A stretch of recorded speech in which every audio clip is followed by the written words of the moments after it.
राजा शिवाजी आणि हिरकणीची कथा।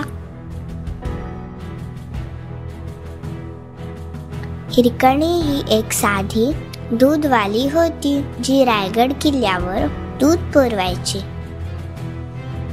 एक दिवस संध्याकाळी किल्ल्याचे दरवाजे सुरक्षा नियमांनुसार सूर्यास्तानंतर बंद करण्यात आले। हिरकणीला किल्ल्यात अडकून राहावे लागले। तेव्हा तिला आठवण झाली की तिचे लहान बाळ किल्ल्याच्या पायथ्याशी असलेल्या गावात एकटे आहे। आपल्या बाळाची चिंता झाल्यामुळे हिरकणीने धाडसी निर्णय घेतला। किल्ल्याच्या कठीण उंच खडतर खडकावरून ती खाली उतरली। रात्रीच्या अंधारात जीवाचा धोका पत्करून ती खडका रस्ता पार करून आपल्या गावात पोचली। तिचे साहस केवळ तिच्या मातृत्वाच्या प्रेमाने प्रेरित होते।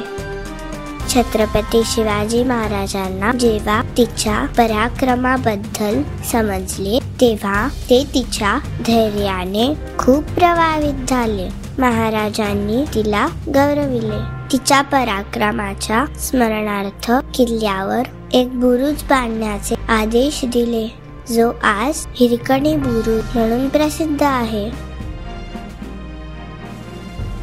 ही कथा शिवाजी महाराजांच्या राज्यातील सामान्य लोकांचे धैर्य, जिद्द आणि मातृत्वाच्या अतूट प्रेमाचे प्रतीक आहे।